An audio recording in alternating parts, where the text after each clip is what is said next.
everything all together with the buildings is just not up to date. It's not livable at all. Kicked out with little to no notice. That's the issue tonight at a South Kansas City apartment complex. First residents were told today they had to be out by tonight. Now they have to be out within the next 48 hours. I'm John Holt. I'm Bria Love. Fox 4 has reported on the deplorable conditions at the Cloverleaf Apartments for several years now. And as Fox 4's Shannon Russo found out, the property owner has been behind bars. So, Shannon, what's this all about? Well, this is a huge mess, Bria. A crazy situation for people who live here. Officials could not tell us that property owner's name. We know that their company, though, is based out of New Jersey. So when they got locked up last year, the property manager stopped coming to work since they weren't getting paid. And that's how we got into this. No one wants to live in this. I mean, this is far from ridiculous. Kayla France is one of nearly 100 residents at the Cloverleaf Apartments. On the outside, the buildings look run down. Inside, it's much worse. Busted water pipes have flooded some units in 3 feet of water, with the electricity still on.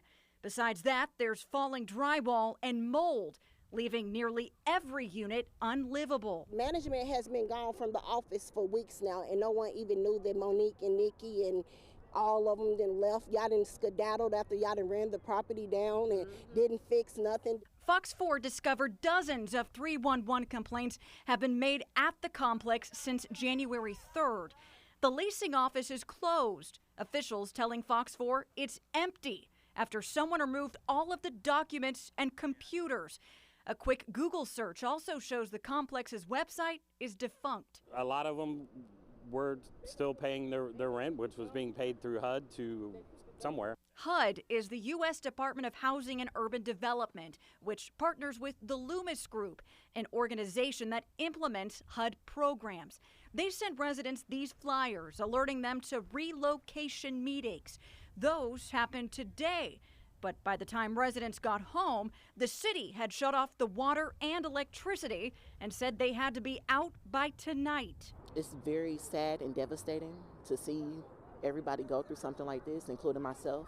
However, the city changed that deadline to Friday, giving people just 48 hours to vacate their homes. We're depending on the HUD. You know, we're depending on resources that they're supposed to provide to us. And we understand that this is going to, upset residents. This is where they live. They don't want to move, but it's just not safe. So we did call a phone number associated with that ownership group, but it turns out that number, you can't reach it, no longer in service. Residents are working with the Loomis Group as well as the Red Cross to find temporary, if not permanent, housing. Bria. Shannon Russo in studio tonight. Shannon, thanks. Now, Fox 4 has been to Cloverleaf before. In 2021, we talked to residents who lost air conditioning and another resident whose ceiling caved in. A fire destroyed some of the units in 2017, and in 2015, a flash flood washed out the only road to some of the buildings.